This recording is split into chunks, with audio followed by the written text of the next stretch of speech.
2026 is going to be an awesome year. We got some pretty cool stuff coming up. First off, we got Foundations of Recovery. This is our flagship program. We're starting it in January. This is for anyone, man, woman, or couple who wants to come and reclaim their heart from shame, trauma, and betrayal. We start off with an education on all sorts of principles, give you the common language. We feed you from a fire hose in terms of all things recovery. It is such a great start to recovery. And we get at the roots of things, Tyler. This isn't like any other program. Like, this is our healing journey in process, and Foundations is where we begin. If you look at the value that you're getting there to kick off a good recovery with all of the right education, all of the right language, and a team to get you started while also being directed by Brandon and myself through the whole process, what a deal. So if you're interested, if you're struggling, if you've been wanting to do something for a long time, jump into this. This only comes around every so often, and we would love to have you there. Click the link in the description to sign up for it. And to make it even sweeter, we're also including a raffle for a free pass to the Radiant Dawn retreat. Anyone who signs up for Foundations will be added to the raffle for that free Radiant Dawn pass. If you're a man and you sign up for Foundations, your name still gets entered, and you can give that pass away if you win it to any woman that you want to. So what you're saying, Tyler, is if you sign up and participate in Foundations, you could possibly go to Radiant Dawn for free? That's exactly what I'm saying, which is crazy because Foundations by itself is already an insane value. Man, I sound so salesy. But it actually is awesome. So come to Foundations. And even if you don't come to Foundations, sign up for Radiant Dawn. It's beyond therapy, the best healing experiences that you can have. Click the link below and come join us. I feel like my recovery is improving, but my relationship is struggling. What now? Welcome to the Real Talk Recovery Podcast with the Therapy Brothers. We're brothers, we're therapists, and we know recovery. Bring your stories, your questions, your successes with real recovery.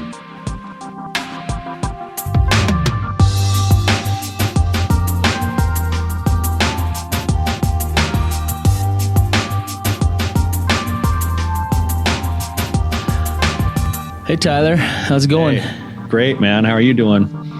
Good. I'm doing excellent. You have a good weekend?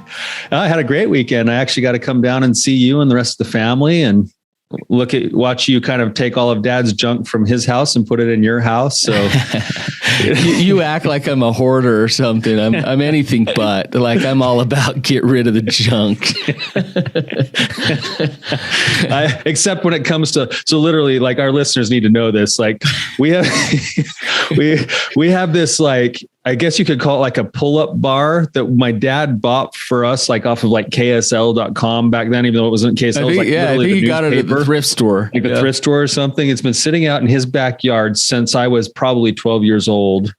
And I swear, since I was 12, I'm now in my mid 40s. So in the last 30 plus years, there's probably been maybe 200 total pull-ups done on that bar. Brandon just took it from my dad's backyard and put it in his backyard. Hey, are you tell me you're not a hoarder?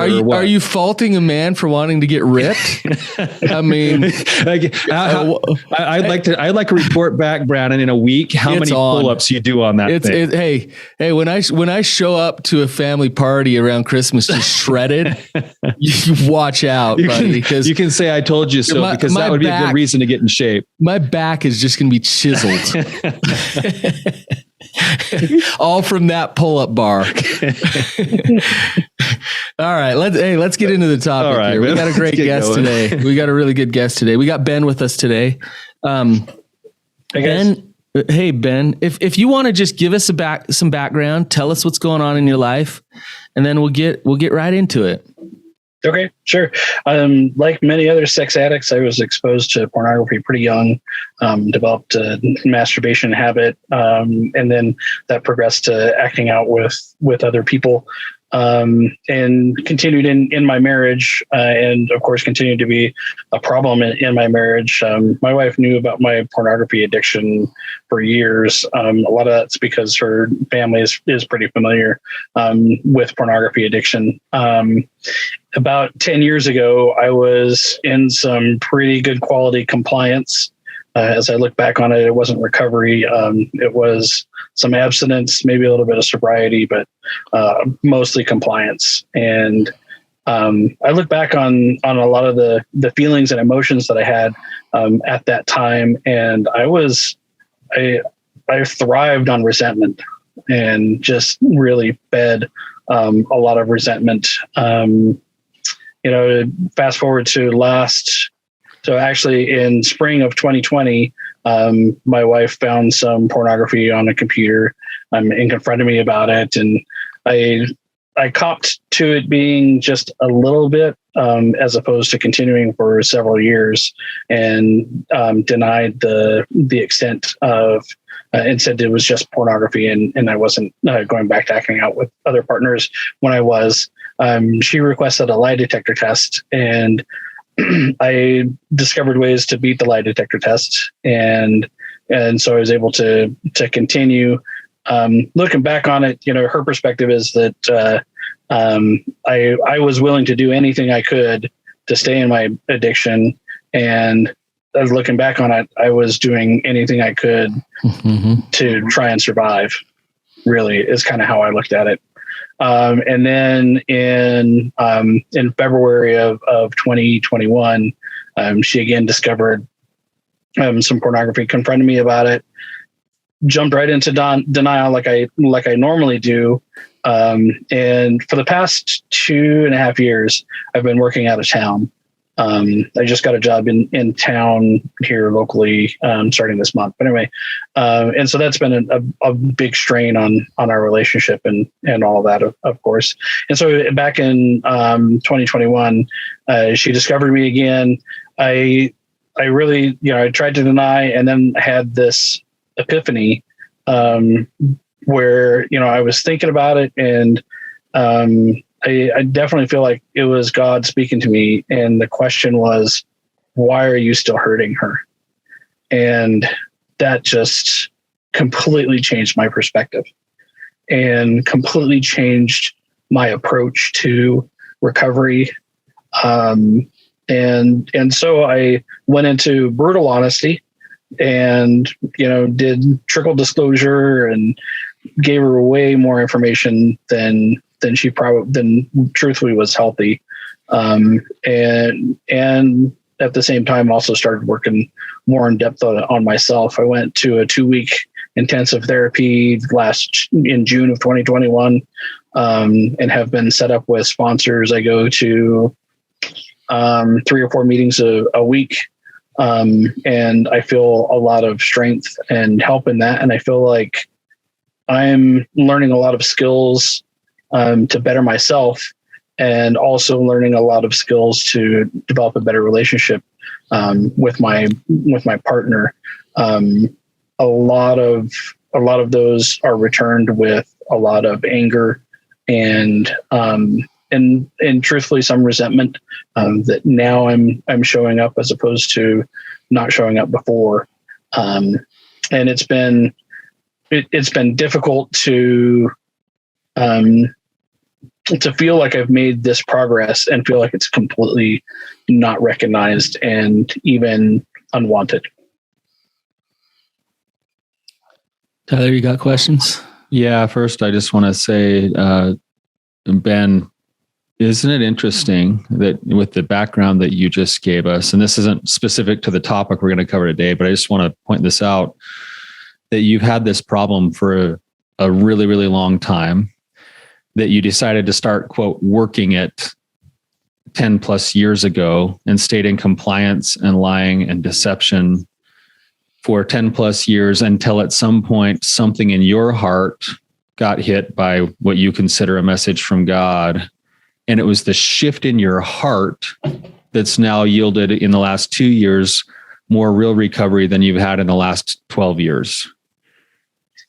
I would add more real recovery than I've ever had in my life. Like it's tough to explain, and I'm sure you've experienced it.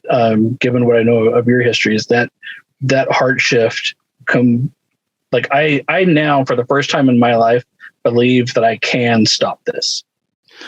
You believe in yourself. Right. There's a problem with the heart shift, and this is it. And it's not a problem. It's a miracle. It's beautiful. It's amazing. It comes from God, right? Here's the problem. Your heart shifts and you go home to your partner, and your partner feels like, seriously? After how many years, all of a sudden I'm just supposed to believe and be like, wow, change is happening. And unfortunately, just because your heart shifted, there's almost this relief that goes on inside of you of like, I'm a new man. I'm an honest man now. Let me go dump all this stuff out. And your partner just gets it all heaped on top of them. Mm-hmm. And now they got to sort through and they got to process all of this. And they go through a grieving process is what happens. In the meantime, you're feeling better because it's like, man, I've lived in this shame and secrecy for so long. This living in the light is so much better, and having hope is so much better. How come she's not happier? Because I'm starting to get happier here, right? But right. It doesn't necessarily work that way. Mm-hmm. Right? I like who I'm becoming. I like how I'm showing up in my life differently. I mean, obviously it's still a work in progress and I will be forever, but there's an inner sense of like peace and confidence that comes from that shift that you're starting to experience. And unfortunately, a lot of times we've shot ourselves in the foot with this because we've tried to project that change earlier on in our relationship without actually having the change. So for us, it feels authentic, but for them, it's just like, one more gaslighting session, one more this, or like I have this conversation a lot with a lot of the times, like betrayed partners that I list here, and they'll say, like, they're learning all this new language. They're learning about attachment theory and they're learning about shame. And now they can speak all of these things, but the energy is still the same. Like, it's still scary because I know that they're just trying to get me to ease up or soften up. And then it's just going to go right back to the way that it was. Yeah. Right. How long? And that's exactly the things that she expresses. And, often she'll accuse me of just regurgitating what I've been taught in therapy sessions and through my efforts and my work, which I totally, I can understand her perspective, and I know that I can't fully understand her experience. I acknowledge where she's coming from and do my best to validate her feelings and help her to understand that, yes, how she's feeling is completely normal and that it's how I would expect her to feel given what I've done to her. Good job, man. That's hard to do. That takes some shame resiliency to do that. How long have you been married? 22 years. 22 years. And so this change of heart happened about 1.5 years ago. Right. You can see how many years of lying in deceit. Right. And it's interesting what you said. I got to come back to this. In beating a lie detector test and the denial, the manipulation, you look at that as your attempts to survive. Mm-hmm. And she looks at that as your attempts to have your addiction survive, so to speak, right? To continue the addiction. And when you're in that addiction mindset, then you believe that you need that addiction to survive. And so they're actually one and the same. And when you're saying, I felt like I was just trying to survive, well, you were just trying to continue this addiction. To your wife, that's the man that she knew for 21 years.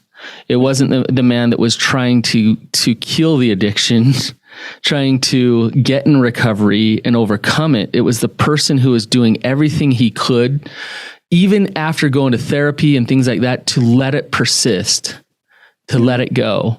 And so when you look at that, you think, okay, then how then, at this point in the game, when trust has been shattered, and then shattered again and again and again, how then can you actually rebuild it again?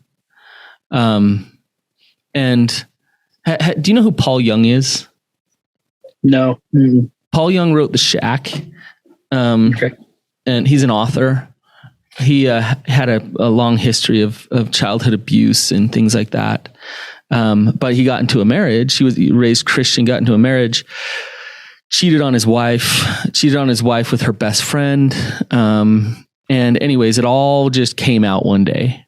And it was this big D-Day, and he had this sex addiction going on. And he talks now, he's in recovery and has been for a lot of years, but he talks now and he says, I can kind of remember the day when my wife turned to me and said, "I trust you." And he said that was 11 years after our D-Day. Mm-hmm. 11 years after our D-Day, right? So it doesn't always take that long. But he was committed to his marriage. He was committed to his partnership. He stayed consistent in his recovery. And that heart shift that we were talking about, she started to actually accept it and to actually choose to see it because he was so consistent for so long. Mm-hmm. And I hate to tell you this, Ben, but a year and a half you're just starting out still. Right? Do you understand that? Yeah. I understand that. And you know, a really good friend of mine in recovery refers to it as the roller coaster.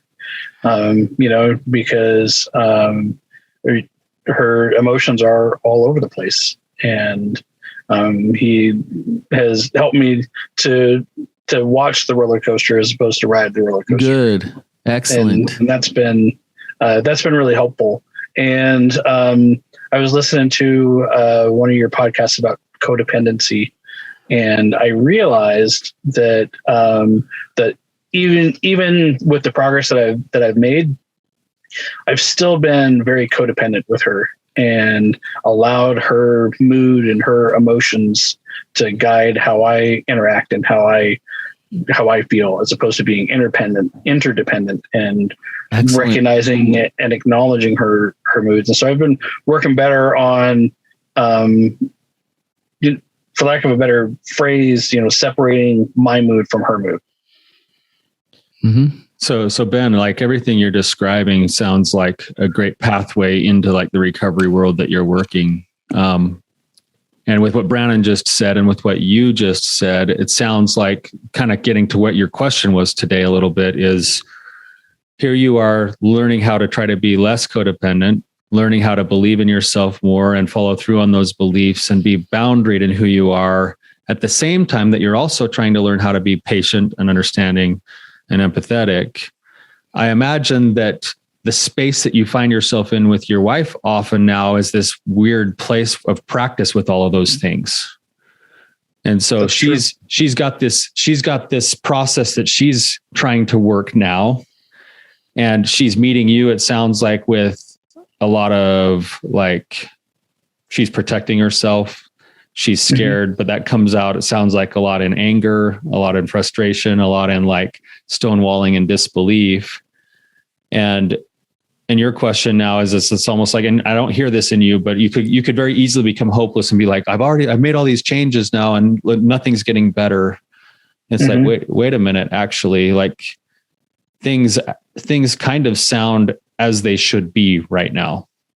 Mm-hmm. And the hard part is that when you step into the one side of having to be authentic, set your own boundaries, that's going to be difficult for a struggling partner who's still wrestling with anger and resentment and fear as well. And that's the practice. That's where I think maybe your marriage is feeling like it's not getting better, even though you feel like you are getting better, because that's the pinch point that you're in right now. Yeah, that feels really true. The opportunity you give her to work on that anger, though, will be through your boundaries. And so if she's calling you names or throwing things at you, or what we're not saying is you hold space by just like, okay, I deserve this. 21 years of, that's not what we're saying. What you do is you hold space for her pain and say, I understand where that's coming from. And I'm not willing to engage in these type of behaviors because that doesn't work for me. but I get why you're angry. Right. And so you can see how that turns it back on her of like, I am angry, and rightfully so, I'm angry, but what do I want to do with that anger? Instead of continuing to beat Ben, with a stick or whatever, I got to do something with this anger, dang it. And it's inside of me and it's because of him. But I got to do something with this. Right. I want to ask you a question. Sure. What do you think is at the root of your sex addiction? Like why the sex addiction? Where did it come from? Why? That's a great question. I've through doing some EMDR work, I've gotten to a lot of it has to do with, and it's tough to put succinctly. When I was about 2, my parents divorced, and that trauma kind of played out throughout my life, but I felt very abandoned, even though I lived with my mom. The dad that raised me was a good dad. He provided for what I needed. There were a lot of instances where I felt like I wasn't supported or validated. One of the big instances that jumped out was when I was in high school.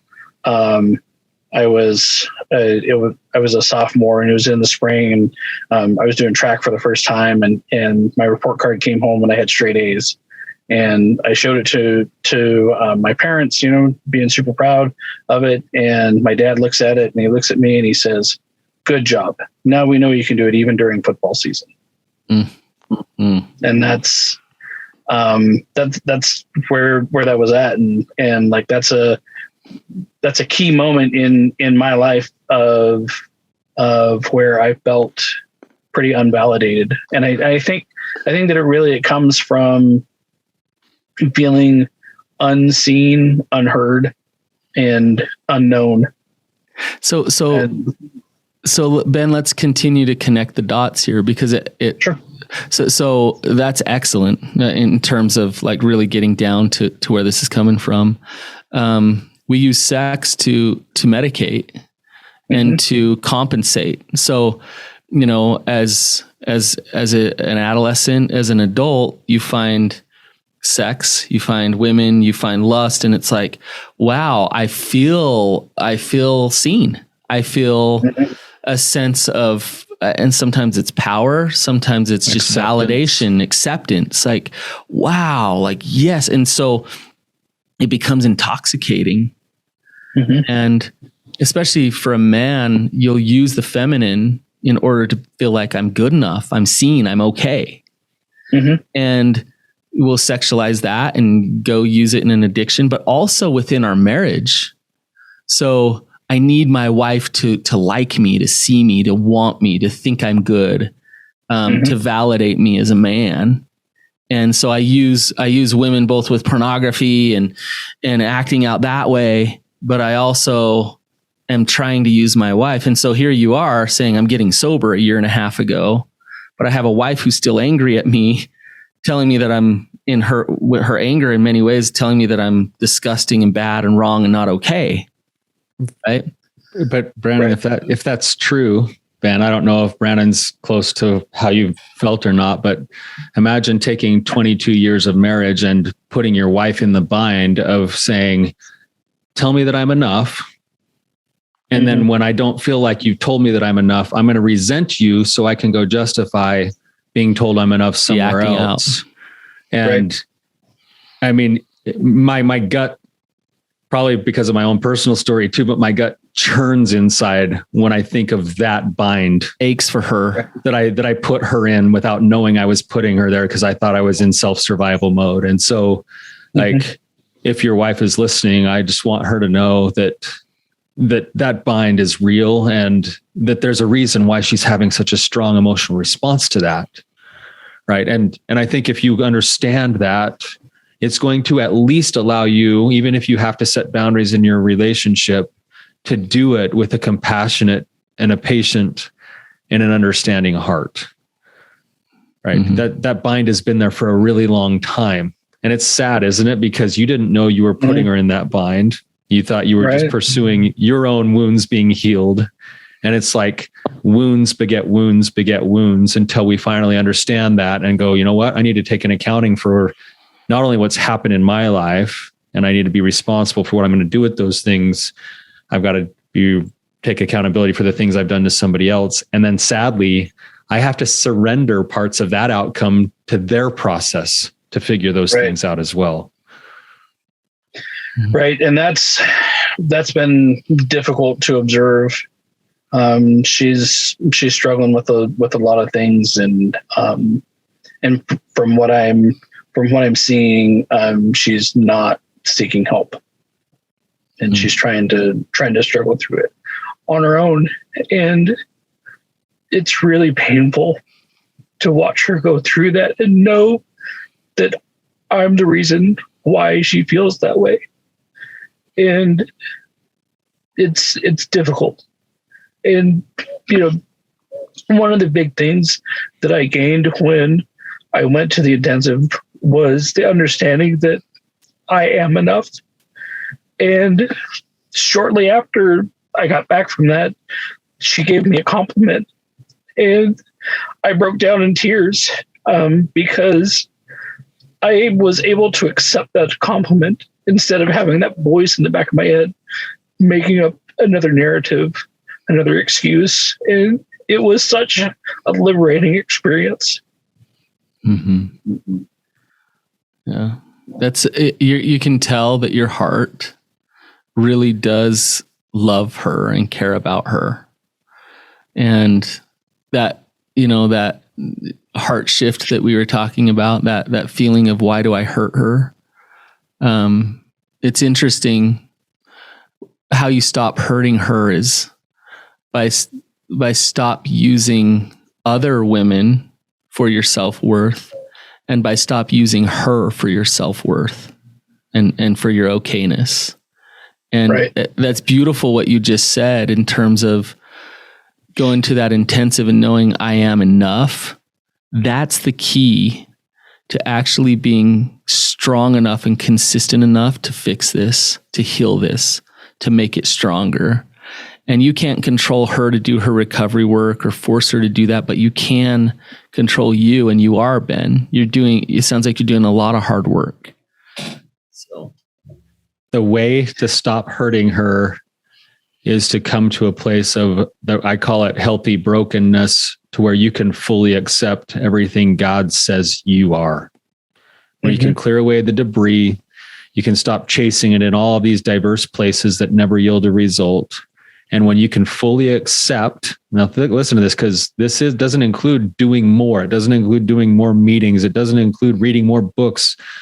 All of those things become evidences of the change of heart once I've accepted God's love for me and I've accepted a more true identity of who I really am.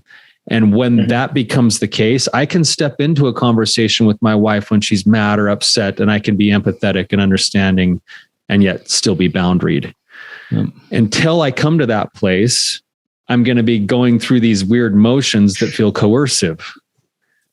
And so it's kind of a weird paradox that the way to best help support your wife is to get busy accepting the truth of who you are and then start manifesting it in your own life. Yep. Right.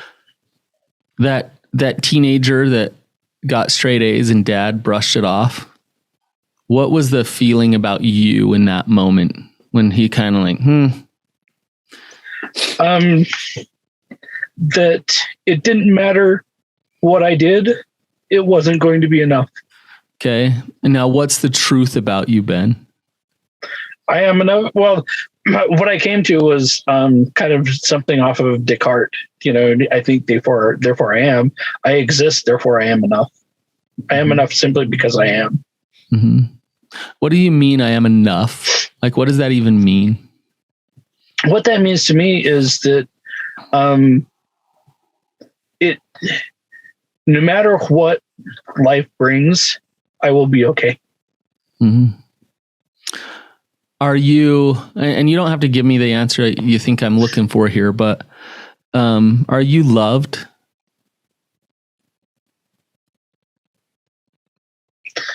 That's a great question. And I know that I'm loved. I've been able to accept that I'm loved by God. And I know that the people that I have in my recovery community love me. And it feels very connecting.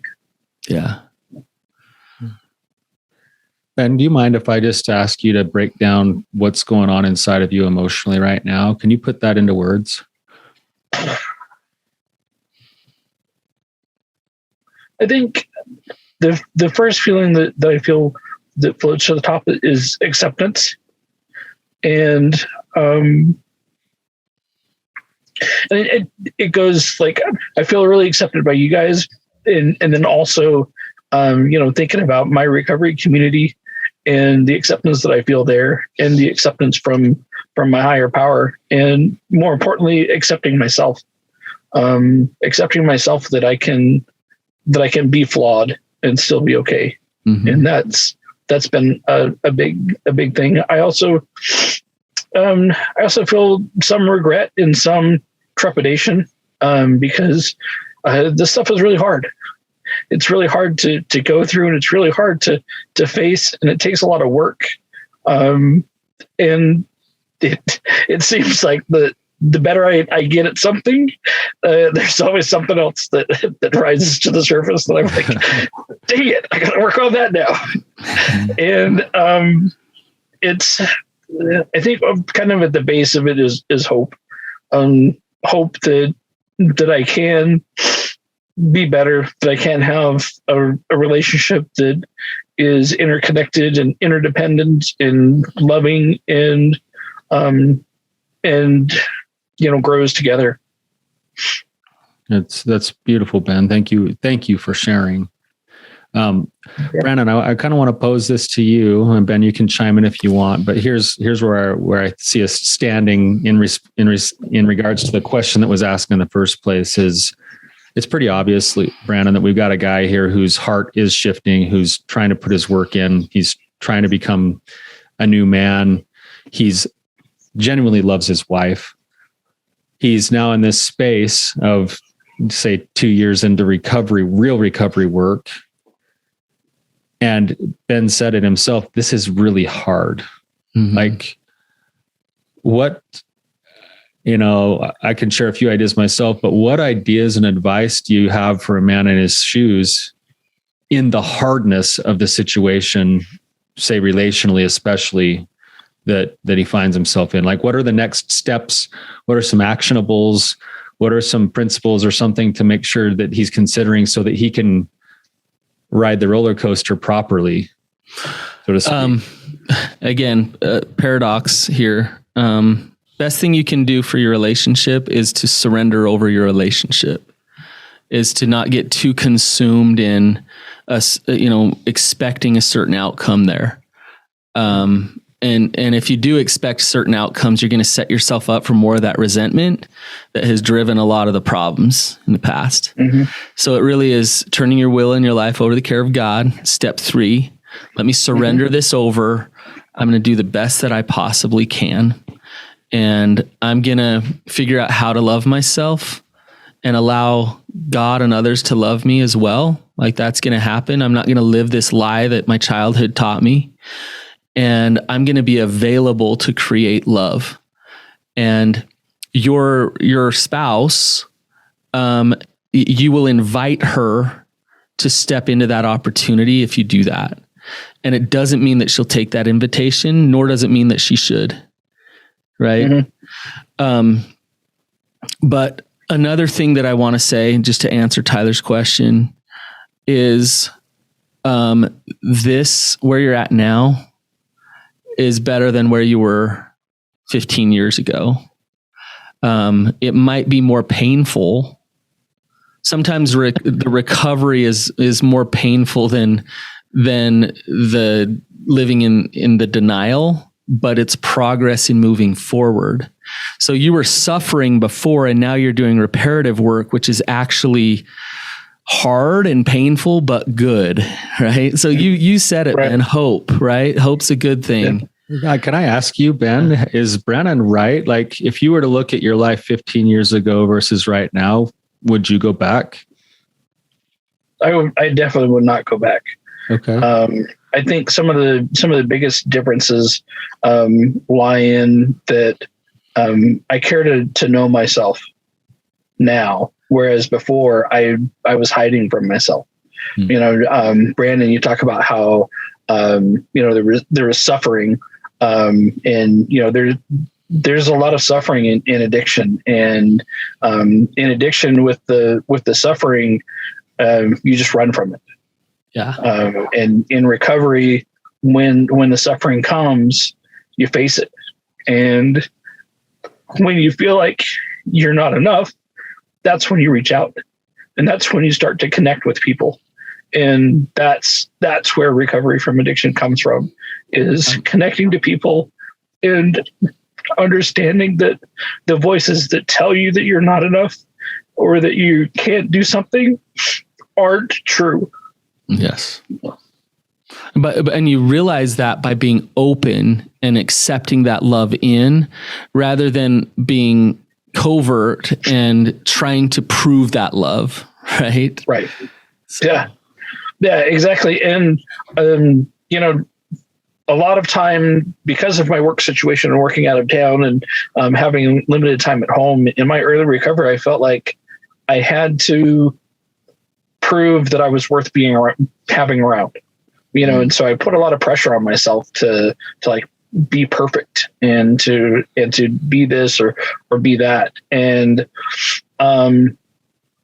another narrative in my life that I have difficulty with is that it's not safe to express negative emotions. And so that's been, that whole trying to prove myself really kind of fed into that, because I couldn't show any negative emotions. And it's difficult because my wife interprets any negative emotion as anger. Yeah.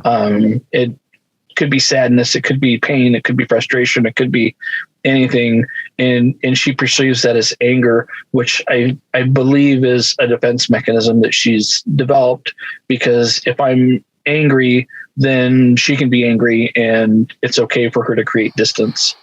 And so understanding and recognizing that and accepting that I am free to experience the full spectrum of emotions and still be well, is still a struggle that I have. And it's something that I still work on, and I'm better than what I was. Isn't it interesting, Ben, that with what you just described, and this is going to sound a little bit backwards and maybe make you cringe a little bit, but doesn't that make in some ways your wife's current response to you a gift? Because it's giving you the opportunity to practice realizing that it's okay for you to have a full range of emotion regardless of her response. Yeah, that's true. That's some good. You get repetition and practice on that on a regular basis right now. Yep, multiple times you a day. get to fracture that core belief every single time you step back into that same stream and say, I know this is hard for you to hear, and I'm trying not to be angry, but I also want to share my feelings. Go ahead, Brandon. Well, I do want to say, and this could take us off on another topic, but I have a daughter who feels a lot of emotions intensely, really fast. And next thing you know, she's slamming doors and yelling and going nuts, and so I was having a talk with her over the weekend, and I was saying how proud I am of her that she expresses her emotions. So, but as a dad, I was trying to teach her that all of your emotions are valid and good and okay. And what you do with those emotions, though, actually does matter. And so to regulate, not to get rid of, but to accept those emotions and regulate them, so then you can express them in a really effective way, is what's really, really good, right? And so, back to your relationship, Ben, as we're talking, your wife experiences your emotions as attacking and scary and angry and those type of things, right? Mm-hmm. You understanding that that's how she's experiencing that is important.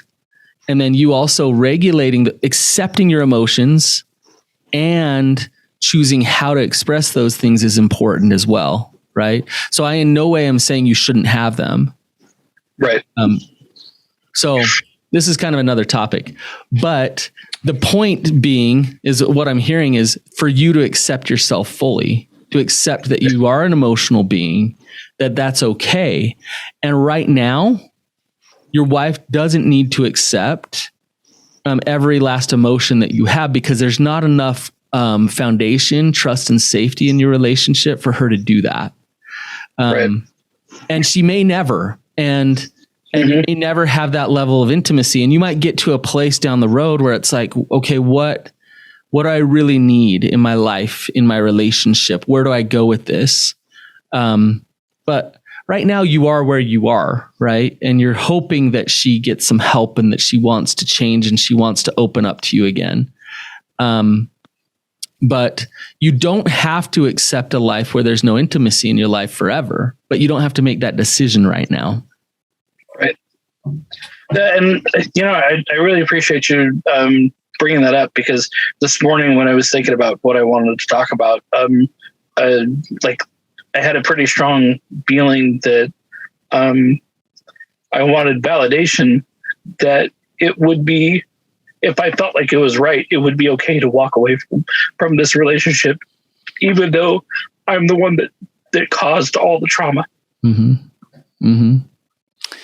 And I would say, Ben, that may end up being where you end up having to go in the future. But right now, I think what Brandon was saying is where you're at is you're stepping into your recovery. You're offering your wife the gift of being able to work on her stuff as it is by learning to be authentic, by sharing your emotions, by being real, by showing up with patience and empathy.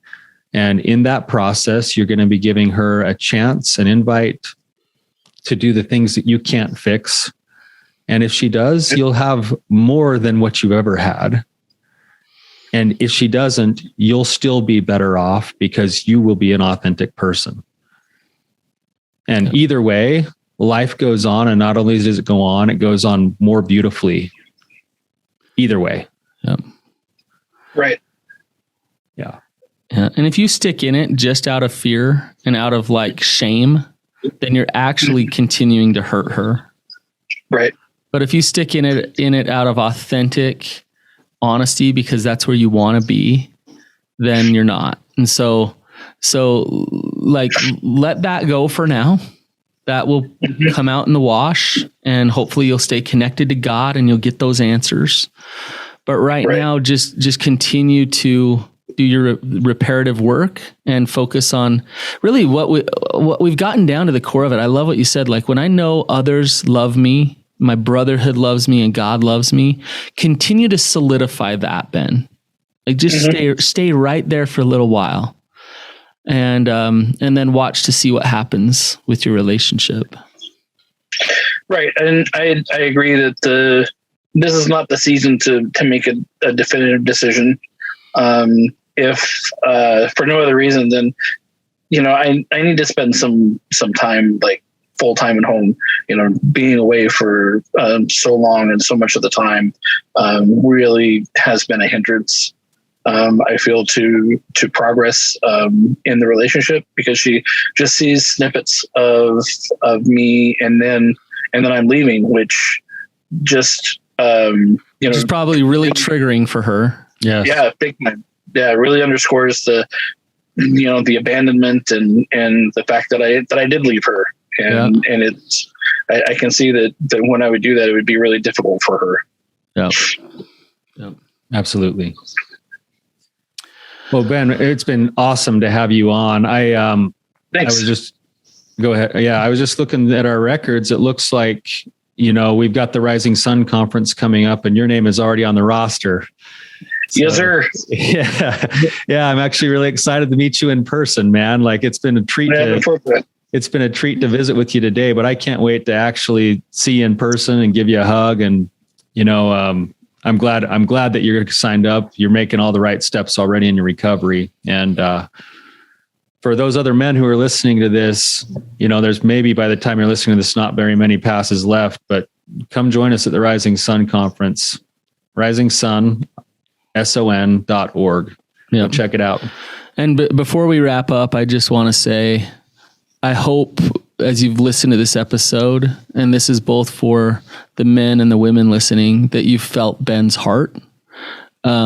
Absolutely. And getting a heart to a humble place like that's been steeped in shame and addiction for so long can be really, really kind of hard. And it's a miracle and it's awesome. And you haven't arrived, Ben.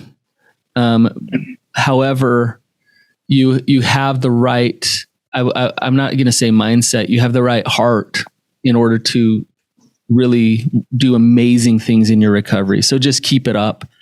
And thank you so much for coming on and being vulnerable today. I really appreciate you. Thanks. I really appreciate being here and having this opportunity to chat. I'm really looking forward to the Rising Sun Conference. It's going to be an amazing weekend, and I think it's going to come at a good time in my life, where I'll be able to have a lot of time to reflect and connect. Awesome, Ben. Thank you. Thanks for coming on. And to those of you listening, if this rang a bell for you, or you think it'll ring a bell for somebody else, please don't hesitate to share. This is our way of trying to make a difference in the world. So thank you for what you do to help us do that. See you later. Hey, Brandon, what does the Rising Sun Retreat include? Well, not only is it your lodging, excellent food by a professional chef, brotherhood with a bunch of guys who are there to heal, but it's so much more. If you don't believe me, don't take my word for it. Listen to what they have to say. If I had a friend who was contemplating attending this conference, I would say do it. Sign up as soon as you can. Man, you got to do it. You got to do it. I'll be you guys' advertising arm, because I'm going to tell everybody I know about this conference. Oh man, I would say, again, I have nothing but positive things to say about it. So there's no reason not to come. Definitely attend. If you have the means, it would be a mistake not to come. Do it. You won't be disappointed. Well, I would say it takes a leap of faith to come to one of these things, because you're not going to know what it's going to be coming into it, and it's completely worth it. Just go for it. So I would tell that friend that he should definitely come. It is definitely worth the time, the effort, the money. If you have any thought whatsoever whether or not you should go, just go. Even after I signed up, I told my wife I didn't want to come the first day. I was like nervous as all get out. I knew it was going to be uncomfortable, everything about it. But I would look at that person and say, you will never regret. To help you to know how to find the joy that you're seeking in your life, to do this, take it seriously, and add it to your regimen moving forward. It has been powerful, just incredibly powerful. If you're interested in attending our next Rising Sun retreat, go to risingsun.org, risingsun.org, and check out more stories like this. Hurry up because space is limited.